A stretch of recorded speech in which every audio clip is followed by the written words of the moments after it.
Hi, I'm Councillor Lawrence Ferguson, the current Mayor of Corby. Corby Borough Council was established in March 1993. It consists of 29 seats across a number of wards. Elected members sit on the council and represent residents.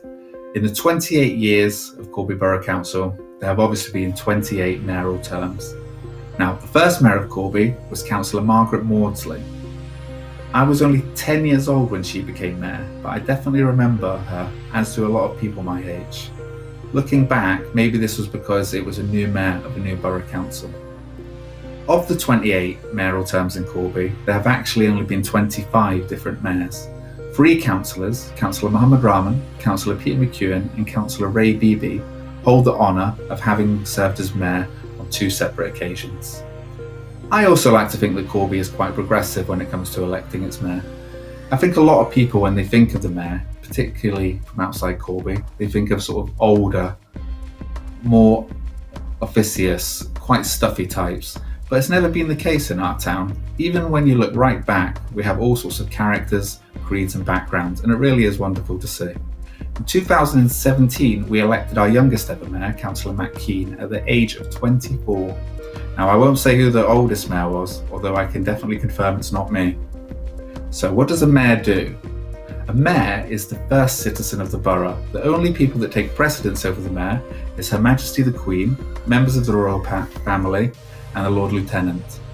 The mayor is a ceremonial role with a large focus on raising money for local charities. So through a variety of events over the years, both fun and informal, your raffles, shows, dinners, dances, we've raised more than £64,000. It's a large sum of money that goes straight back into the community, which is a great result. The mayor is a representative of the council and the local community, and also carries out other important functions, such as chairing full council meetings, maintaining important links between the council, local organisations, charities and schools, attending civic services. These would be your formal dinners, ceremonies and church services. But the majority of emphasis is put on supporting local events such as charity functions, presentations, school visits, visiting and opening shops and businesses. Sometimes it can be quite full on, but it's always very enjoyable and that's very important too. Corby has also been very lucky with several visits from members of the royal family, which we have been very proud to be involved with. Councillor Rahman, during his first term as mayor in 2012, was lucky enough to meet the Queen when she visited Corby during part of her Jubilee tour.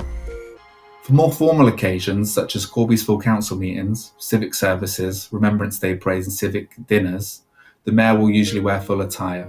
This consists of a robe, the chains, which I'm wearing now, and a piece called a jaboa, which is the sort of frilly ornamental piece that you wear on your chest. The full dress is also worn for visiting schools and other appropriate groups. Now, aside from the mayor, there are also a couple of other dignitary titles within our borough.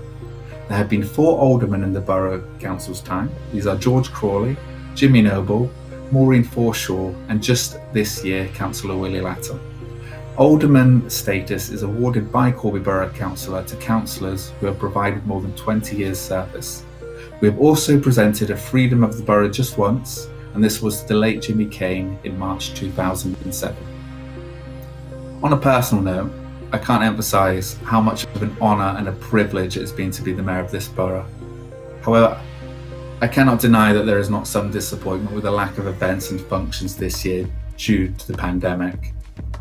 But I can't complain. My situation is no different to everyone else who's dealing with the same things I am this past year. We're all staying home, avoiding family, friends, and just trying our best to get through this until we can return to some form of normality. And actually, if you bundle my time as the mayor and previous time as a deputy mayor, then I've had a fantastic time. I've met a lot of people, been to some wonderful events. I opened the Spirit of Corby Awards a couple of years ago. I met Prince Charles at Buckingham Palace. And I have to say my favourite event was Burns Night at the Grampian, where I met the Lord Provost of Aberdeen. On a more poignant note, I should also mention that my late grandfather, John Wood Cowlin, was also the 5th mayor of Corby. A steelworker, a union leader, he became a councillor in the newly established council in 1993. He became the mayor 3 years later in 1996, and he is probably the reason why I got into politics. And now 25 years later, here I am sat wearing the same chains that he wore. It just makes me so proud, as does having the honour of being the last mayor of the borough. Admittedly, it's a double-edged sword, because whilst I'm hugely honoured and privileged, it also makes me sad because I don't want the borough council to end. The most important thing about being the mayor, as well as being a councillor, is working for and with the community. It's why we all got into politics in the first place, to represent and make our community better. For me, nothing shows this more than with some of the events the council provides. Things such as our fireworks display. It's the best one for miles around, we all know that. And the Corby Spirit Awards. I mean, what better and more amazing way is there of acknowledging our unsung heroes in our community? This is what Corby is all about, and I am very fortunate to have represented and worked with Corby and its community over the past 10 years as a councillor. Thank you.